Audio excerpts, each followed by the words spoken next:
What's up, everybody? This is Steve Sterlacci, and today we are taking a look at the new 2022 Gibson Les Paul Faded series. This is a very special guitar to me. Gibson actually sent this out to me for a demo, so this is just a loaner, but if you guys want to support the channel at all, you can click on the link below. That'll take you to the Gibson website where you can check these out. They're tracking those links, so any traffic I direct over there looks better for me. So if you guys could take a look for more information on the guitar, I really appreciate that.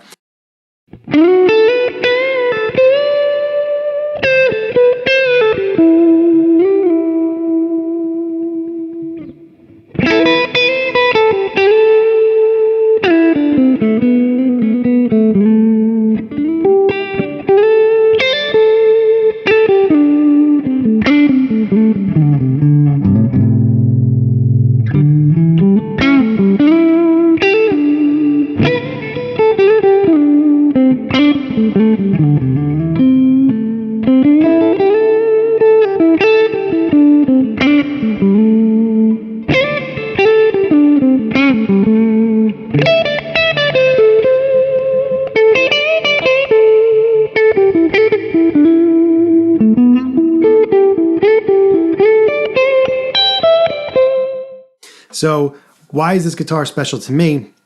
I remember back in the day when I was first getting really into guitar, the end of high school, starting college, really getting interested in, real guitars.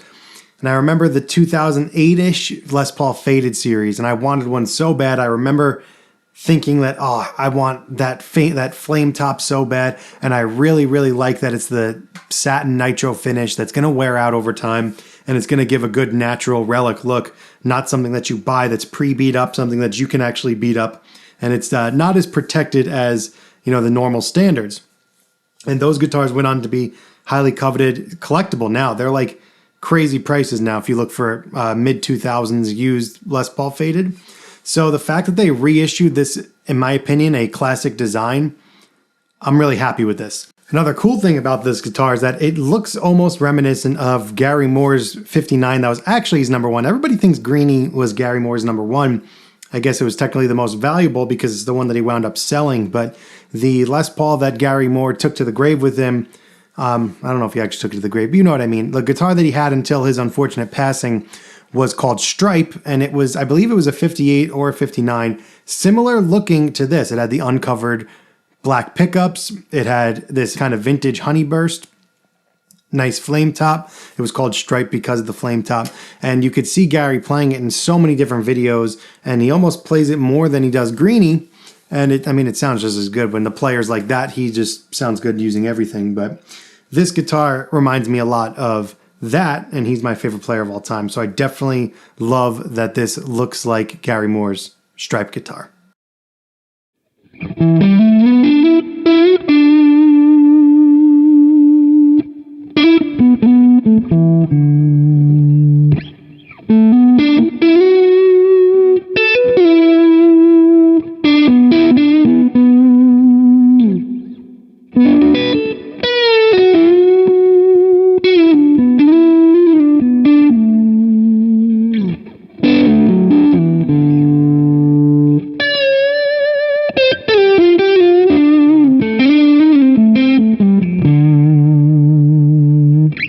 So let's take a look at a couple of the specs on the guitar that we have here. Obviously, we have a flame maple top. This is considered a double A flame top. We have the double black uncovered pickups. These are burst buckers. We have the new style ABR1 bridge, a aluminum stop tailpiece, orange drop capacitors, all hand wired, and it's wired up 50 style, and we'll talk about that in a minute when we get to the tones. All the body and the neck are mahogany. Really nice pieces of wood here. And it's just a really great Les Paul. Moving down the neck, we also have binding on the fretboard. As you can see, we've got medium jumbo frets, although they do feel a little bit smaller, almost more vintage appropriate style. The nut is a Graphtec nut, which is always a great decision. And we've got our set neck, we got a rosewood board. Really nice dark one on this too. It seems like rosewood seems to be getting lighter and lighter these days, but this is a really nice dark piece of rosewood, so it's a really good looking guitar. The nut width is 1.695 inches, and the profile in the neck is definitely a rounded 50 style. I would say this is like a perfect 50s representation. It's not a baseball bat, but it's not super thin. Feels really nice in your hands. It's definitely chunky. You definitely notice that it's a 50s style neck, but overall, a great feeling neck.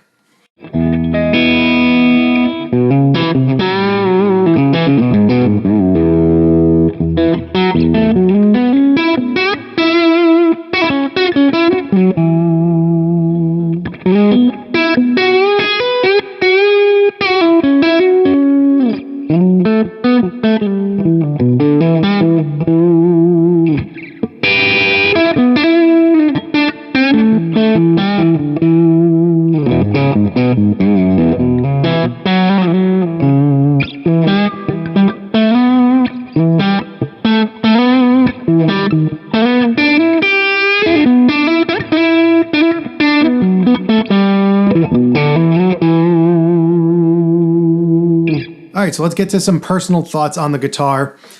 What I think of this. I mean, I love it. At first, when I first opened it, and I'm not going to lie, I opened the case, which is a really nice brown kind of 90s era case that they reissued here.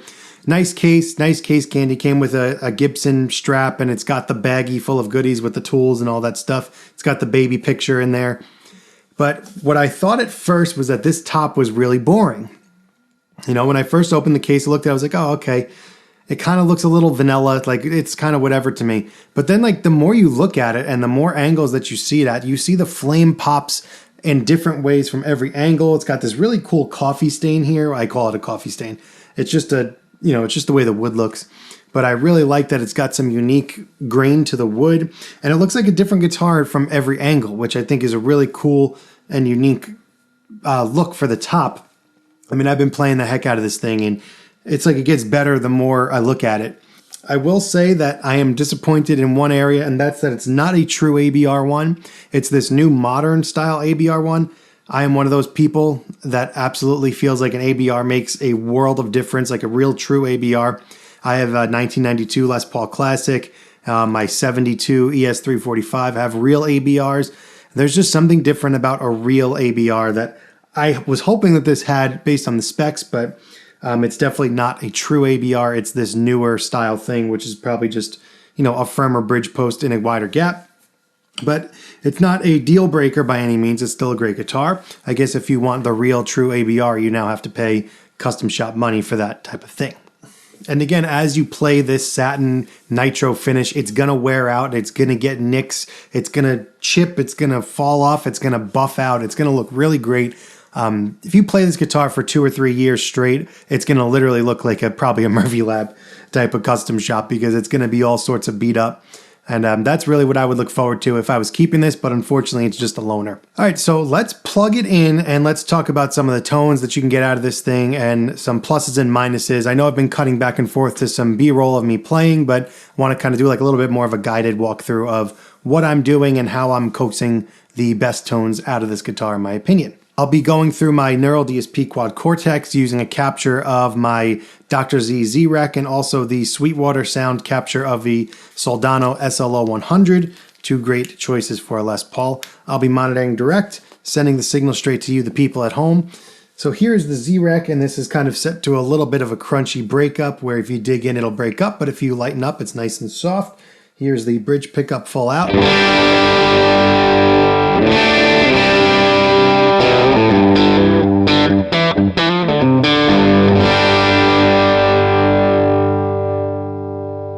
Another cool thing on this guitar that I forgot to mention, you have the pointers for the knobs so you know what number you're at and you don't have to guess. So this is with the volume at about 6 on the bridge pickup.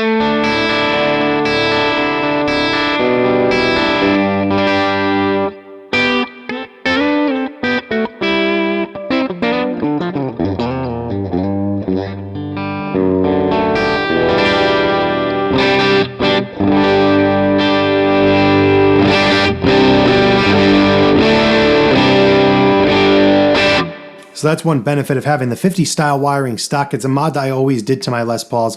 And another thing about this guitar is that I actually like it.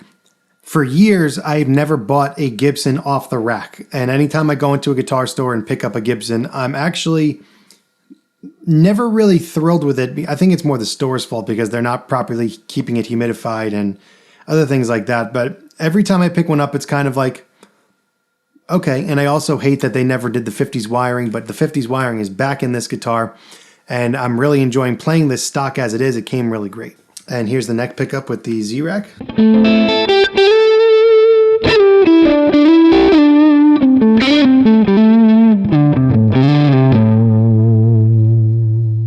Bring that to about 7.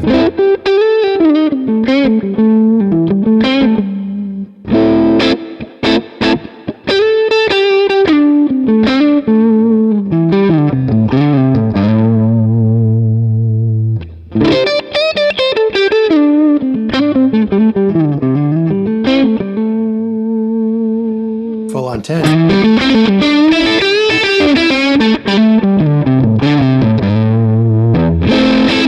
Go in between. This is where you get a lot of cool little rhythm sounds here, and you could really blend the two pickups together. I like to cut out some of the neck pickup so it doesn't get too woofy.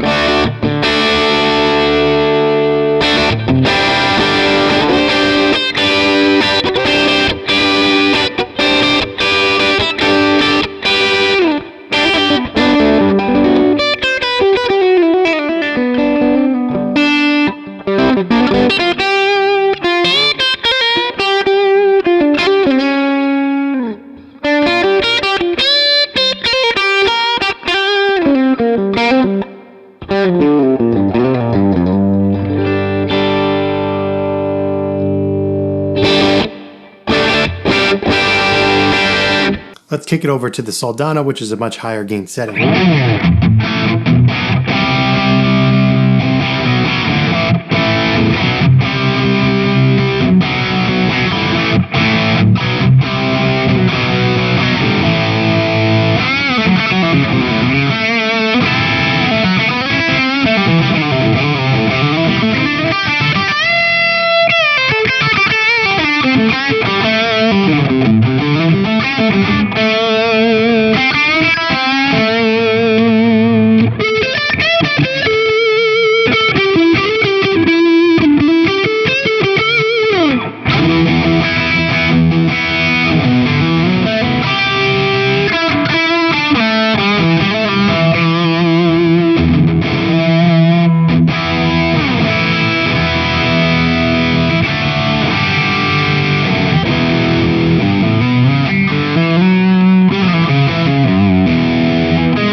Now make more of a lead sound, hit some reverb and delay, and hit the front end of the amp even harder, so we get a nice, great lead sound.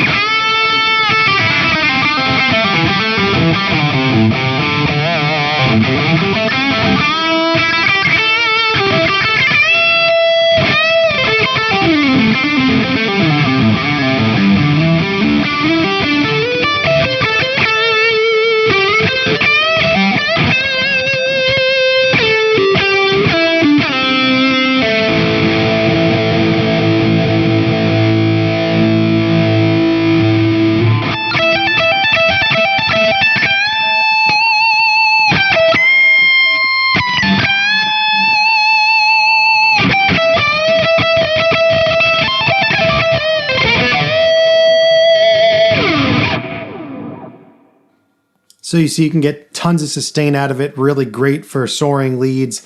It does the Les Paul thing.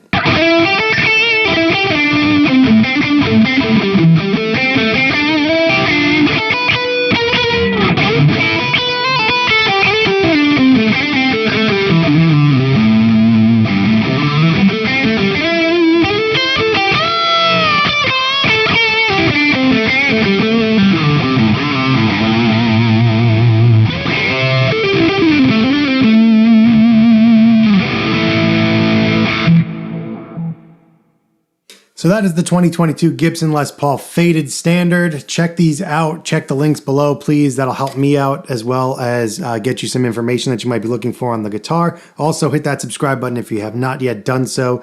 And if you made it this far in the video, thanks for watching. I will see you in the next one.